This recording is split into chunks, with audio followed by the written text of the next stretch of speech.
Semana 5 do nosso PET 2, Plano de Ensino Tutorado, segundo ano de Filosofia. Nós vamos mergulhar em mais elementos para aprofundar a passagem do mito para a filosofia, a sua relação.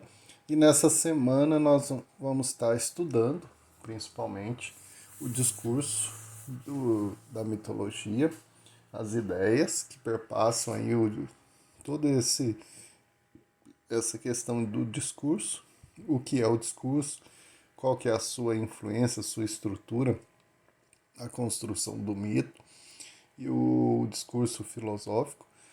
Nesse momento inicial, ainda os jovens continuam a perguntar: a filosofia realmente serve para alguma coisa nesse momento da vida?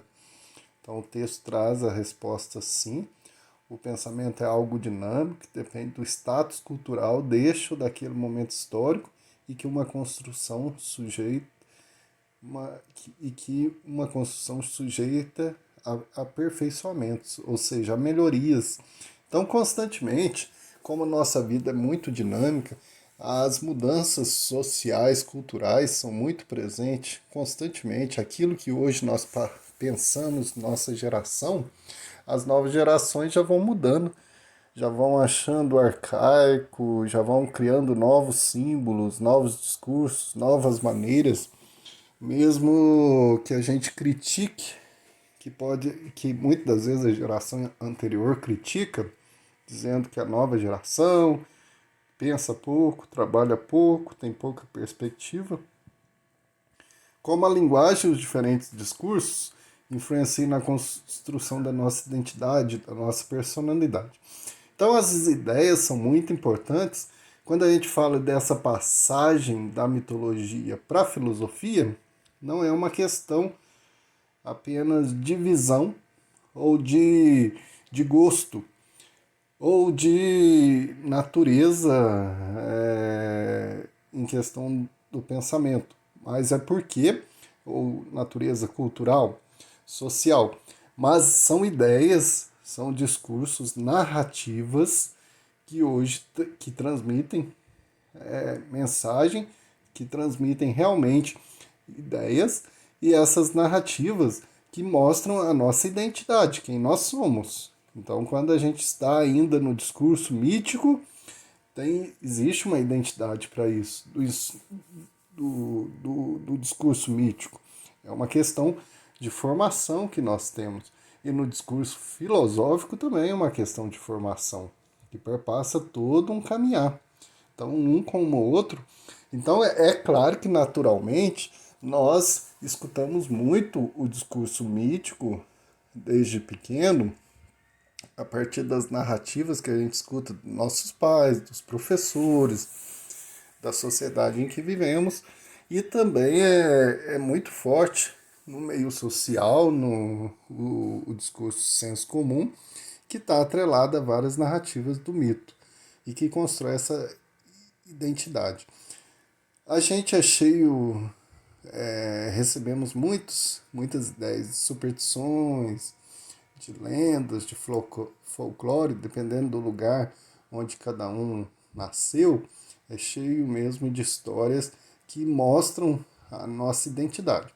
Os mitos e as lendas fazem parte da cultura do nosso povo. Aqui no texto cito o exemplo do povo da Amazônia, mas todo o nosso povo mineiro, sul, nordeste, tem muitas histórias, cada região tem muitas histórias e que interfere realmente, que faz parte da nossa formação, da nossa identidade, do nosso modo de ser. Mesmo que a pessoa depois faça uma faculdade, tenha um crescimento intelectual, mas esses elementos culturais ainda permanecem. O mito aqui retratado é o modo de ver, sentir, dimensionar a realidade, e como tal faz parte do próprio processo de formação da identidade, mesmo com o bombardeio da globalização e do neoliberalismo, que determina padrões de comportamento numa sociedade pós-moderna e pós-industrial. Mesmo que a gente tenha esse direcionamento de padrões de convivência, de gosto sociais, ainda muitos que banalizam todas essas lendas, esses costumes, esses hábitos interioranos. Até mesmo pessoas que moram em capitais ainda são influenciados muito por essa identidade mítica. Nós também precisamos sempre buscar o inexplicável de vez em quando. Então, o discurso filosófico, por mais racional que ele seja, por mais pontual que ele seja, é claro que uma pessoa que tem razão para tudo, nem sempre a gente recebe com toda abertura e com todo gosto de permanecer constantemente naquele discurso racional. Então, o discurso racional é uma construção que leva tempo, porque o discurso mítico ele sempre deixa essa abertura para algo que não é explicado, não é bem vivido, e isso daí nos atrai. A nossa mente tende a assimilar de forma mais tranquila. Quando se tem alguém, na prática, quando nós estamos conversando com uma pessoa que tem razão para tudo, que tem um discurso mais científico, então você vê que sempre a gente considera como algo chato, algo que como se esgotasse, né? Tudo que esgota o discurso, a narrativa, que esgota o pensamento.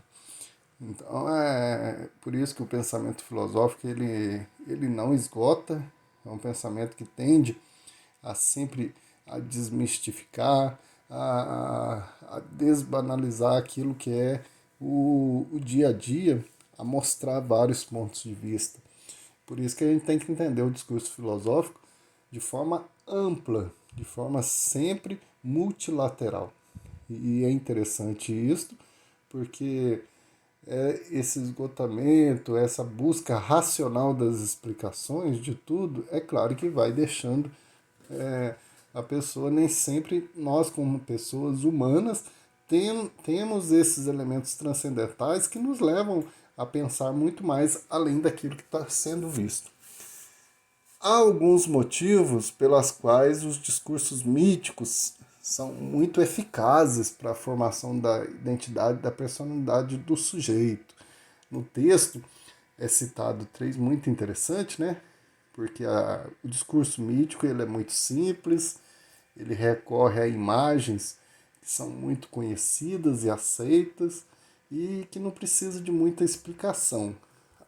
A gente pode até pegar e comparar, né? Um texto filosófico de um mito. Muito mais, o mito é muito mais atrativo.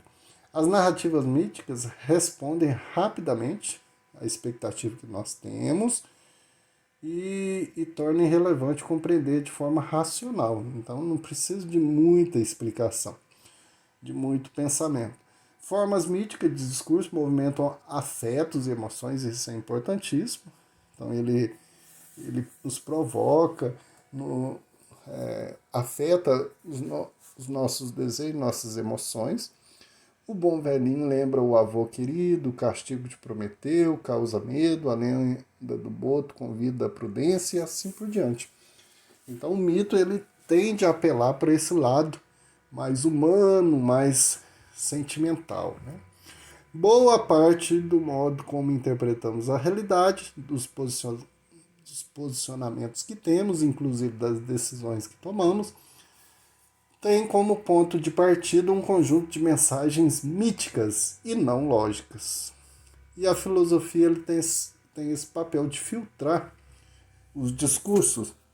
Então, constantemente, muitas ideias que nós usamos para pensar vários temas do dia a dia, várias opiniões que nós damos, vários modos de a gente argumentar, tem essa base mítica muito presente.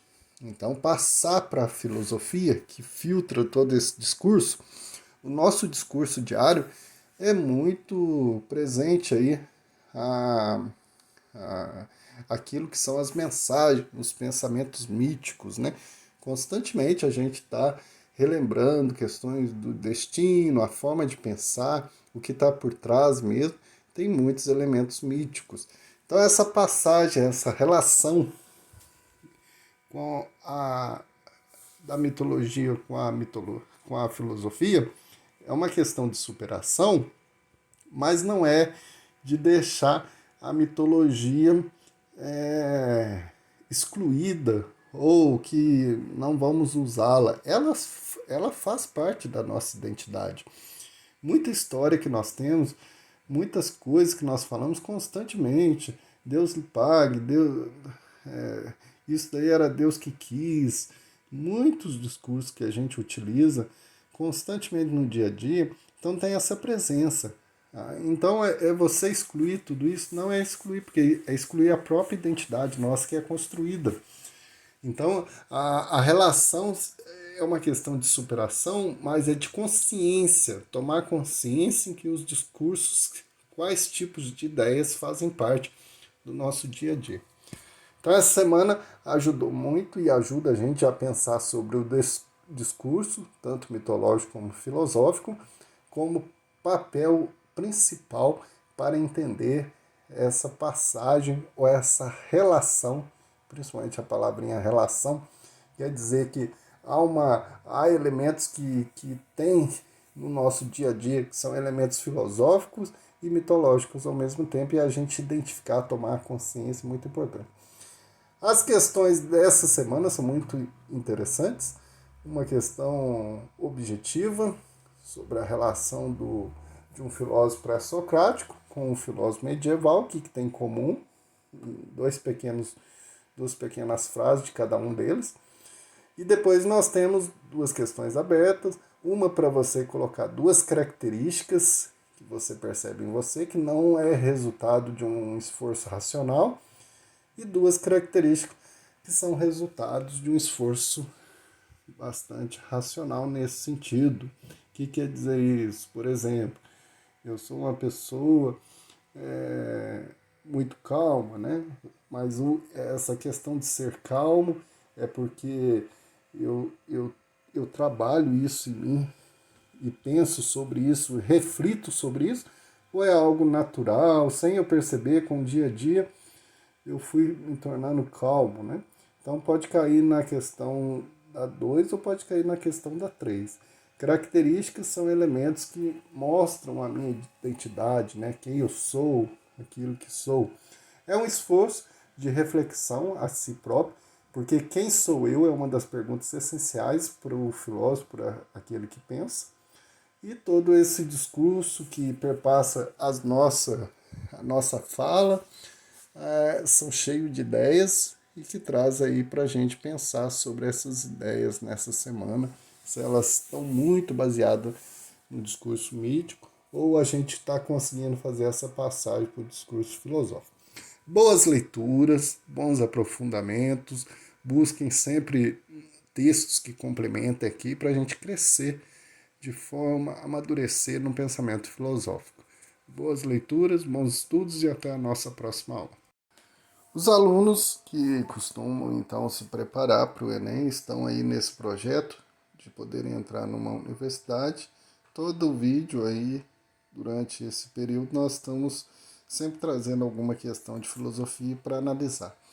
Essa semana nós estamos trazendo uma questão de 2017 sobre a filosofia clássica, especificamente da filosofia de Sócrates, que caiu lá em 2017. Vamos ver então a questão. Uma conversação de tal natureza transforma o ouvinte. O contato de Sócrates paralisa e embaraça, leva a refletir sobre si mesmo, a imprimir à atenção uma direção incomum. Os temperamentais, como Alcibíades, sabem que encontrarão junto dele todo o bem de que são capazes, mas fogem porque receiam essa influência poderosa que os leva a se censurarem, sobretudo a esses jovens, muitos quase crianças, que ele tenta imprimir sua orientação. Então é uma questão muito importante que é bom para a gente ver e pensar aí na filosofia socrática de Sócrates, que é relatado por Platão, porque Sócrates não deixou nada escrito. O que nós conhecemos dele é através do seu discípulo Platão em suas obras sempre escritas em diálogo, e o interlocutor principal é o Sócrates. Então esse texto a gente percebe porque Sócrates tinha aquela característica de andar pela cidade de Atenas, sempre questionando as pessoas, conversando. Para quê? Para debater, para ao mesmo tempo, aquela velha frase dele, só sei que nada sei, ressalta muito bem a sua filosofia, em que constantemente a gente tem que estar em busca da verdade. Então, as pessoas que já tinham verdade, já sabiam ou faziam as coisas de forma mecânica, Sócrates, ao conversar, fazia com que, no seu método socrático, maêutica, né, que fazia com que partisse as ideias das pessoas, parisse. As pessoas descobriam que sabiam muito mais do que automatizava no dia a dia, né? Então Sócrates ajudava muito, principalmente a juventude. Por isso que ele foi condenado nesse sentido de persuadir a juventude, porque os poderosos não gostaram nada do que ele ia fazendo de forma muito mais ajudando os jovens a pensarem, né? A analisarem. Então a filosofia de Sócrates é muito interessante porque traz esse contexto da dialética. O texto evidencia característica do modo de vida socrático, que se baseava no quê? Então nós temos como alternativa correta aí, dentre as várias, a letra B. Por quê? A B fala sobre a sustentação do método dialético, que é o método de Sócrates. Então, aqui, como eu coloquei a justificativa, Sócrates foi um filósofo grego que costumava usar o método dialético, de diálogo, né? Mas não é um diálogo passivo, é um diálogo ativo, para questionar seus interlocutores e fazer com que percebesse que, na verdade, não sabiam o que acreditavam saber.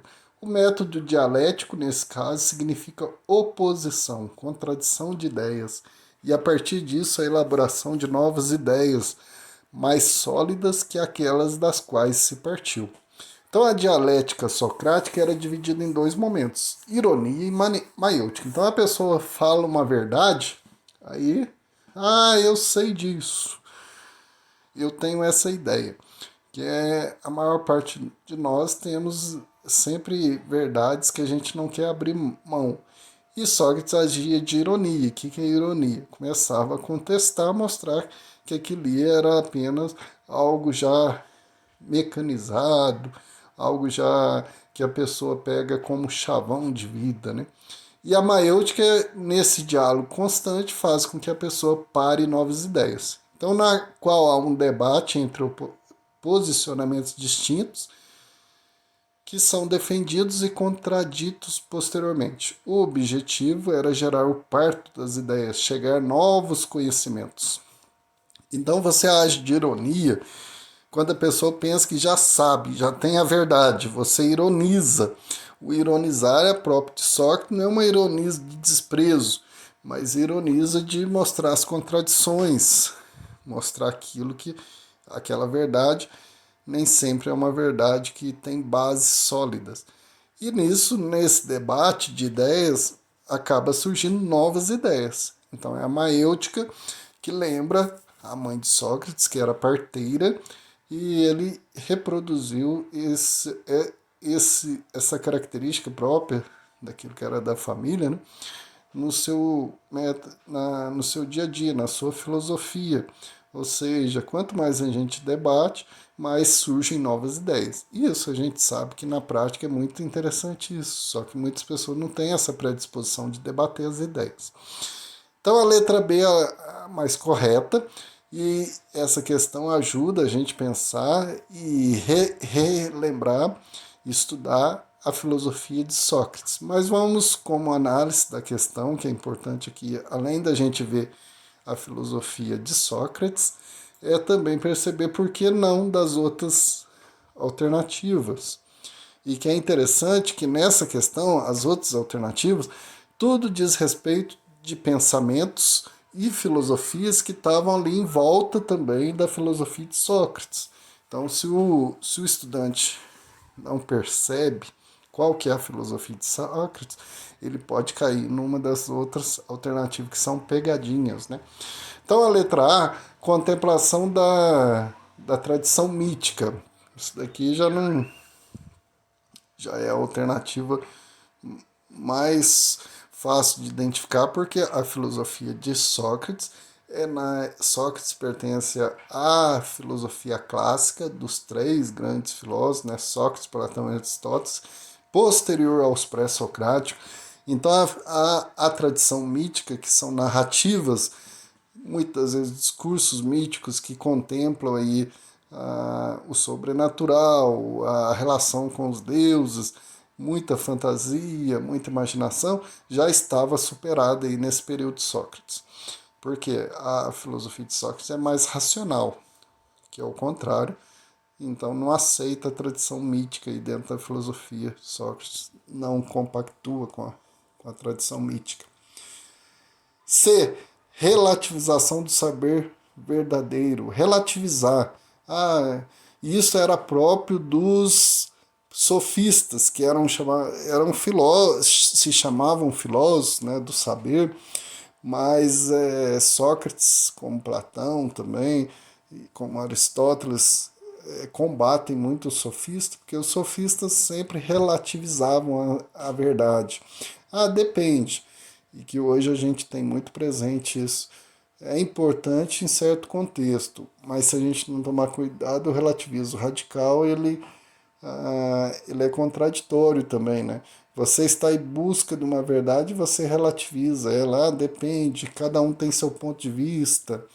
Então só fala aquilo que as pessoas querem ouvir. Isso era próprio dos sofistas, que era combatido pelo Sócrates. Letra D, valorização do argumento retórico, outra posição que era própria dos sofistas, que é a retórica, o convencer as pessoas, então que era criticado por Sócrates. Então não condiz com a filosofia de Sócrates, nem a C nem a D. E aí, que é a investigação dos fundamentos da natureza, isso daí é antes de Sócrates, porque é próprio dos pré-socráticos que buscavam explicar a origem das coisas a partir de um elemento físico, que é chamado physis, né? Explicar o cosmos. Tudo surge da água, tudo surge do fogo. Então é esse princípio investigativo que era próprio dos pré-socráticos e não da filosofia de Sócrates. Porque os filósofos clássicos estavam mais preocupados com a ética, com a política, com o ser humano, com a sociedade. Então já não tinha essa preocupação aí de tratar sobre a origem do universo, do cosmos.